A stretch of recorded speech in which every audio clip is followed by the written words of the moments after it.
Welcome to the deep dive. We're here to take your sources and really pull out the key insights for you. And today, we're jumping into something quite profound. We are. It's chapter 1 of Edith Stein's Essays of Women, looking at the ethos of women's professions. And just a heads up, this is the first part of a series. We'll be unpacking this chapter bit by bit over time. For those who might not know her well, Stein was quite remarkable. A German philosopher, Carmelite nun, saint. Her work really bridges phenomenology and Catholic thought. Absolutely. So let's start with that word ethos. What did Stein mean by it? Right. She's clear it's not some, external decree or set of rules.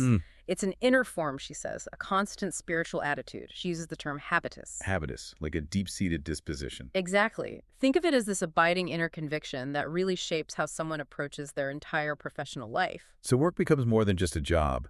It's an authentic vocation, a real calling. Precisely. And what's so interesting is how Stein immediately sets up the big questions for us. Yeah, like are there specific, enduring attitudes that are sort of unique to the feminine soul? And does a woman's fundamental nature maybe draw her towards certain kinds of work? These are the core questions we'll start exploring based on her initial thoughts here. Okay, so let's unpack that. Stein begins with what she terms woman's natural vocation. Right. She suggests that woman is fundamentally formed or oriented towards being a wife and mother. She talks about a maternal yearning, a drive to cherish, guard, protect, nourish, and advance growth. Yeah.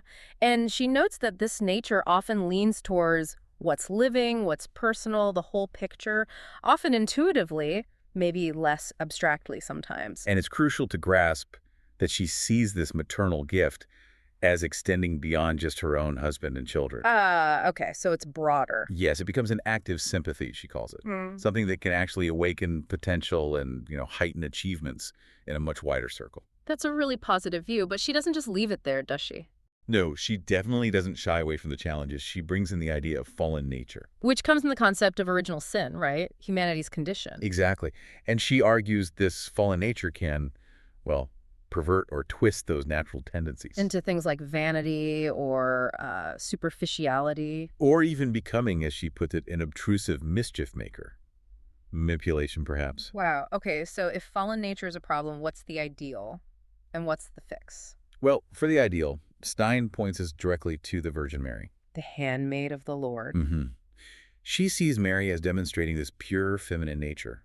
Quiet, limitless trust, silent obedience. Faithful communion, even in suffering, and this selfless surrender to God's will, in her relationships. It's presented as this powerful image of untainted feminine nature. So that's the ideal. Now, the remedy for that fallen nature. Right. Stein suggests that while solid objective work can certainly help, maybe bring some order, ultimately, she believes only the power of grace, divine assistance, can truly uproot those negative tendencies and sort of form the person anew. So it's not just about behavior change. It's deeper, an inner transformation. Exactly. It's about grace reforming nature from within. Okay, building on that, how does this relate to actual jobs, to professions? Well, Stein is very clear. Women are capable of any profession. There are no inherent limits there. But she does identify some roles as typically feminine professions, doesn't she? She does, yeah. Things like nursing, education, social work. And she links them to that reliance on sympathetic rapport we talked about earlier. That empathy and connection. Right. But, and this is where I think it gets really interesting. Okay. She strongly believes that any profession, even ones traditionally seen as masculine, can be practiced in an authentically feminine way. How does that work? By preserving her specific ethos, her feminine virtues, a woman brings her unique perspective, that view of the whole, her empathetic help. Like her example of Mary at the wedding feast in Cana. Precisely.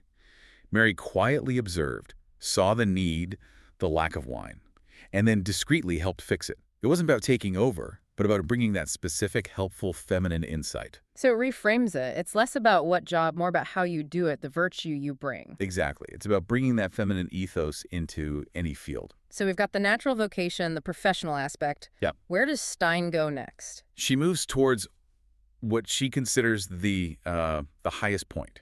The supernatural vocation of woman. Supernatural, so beyond the natural order. Right. She argues that the total surrender of the whole person to God, which is often most fully realized in religious life, Hmm. is actually the only adequate fulfillment possible for woman's yearning. The only adequate fulfillment. That's a strong claim. It is. She suggests that woman's deepest longing to give herself lovingly finds its true, ultimate object and complete fulfillment only in God. So this applies even outside religious life. Yes. Her point is that whether a woman is a mother, working in the public sphere, or in a convent, she's fundamentally called to be a handmaid of the Lord everywhere. Okay, but how does one achieve that, especially against that pull of fallen nature? Stein is very specific here. She says it's through a Eucharistic life and a liturgical life. Meaning a life centered on the sacraments, on prayer, the Mass. Exactly. Constantly drawing nourishment from those sources, staying in intimate union with the divine heart, as she puts it. That's the wellspring of strength and transformation, regardless of the specific path a woman takes. So bringing it all together then, what's the takeaway for you, the listener? Well, Stein essentially concludes that an authentic woman's profession, whatever it is, becomes authentic when her soul truly comes into its own. And that happens when it's formed by a love that flows from the divine heart. A love actively nurtured through that Eucharistic and liturgical life. It's about the inner spiritual attitude infusing the work. Okay.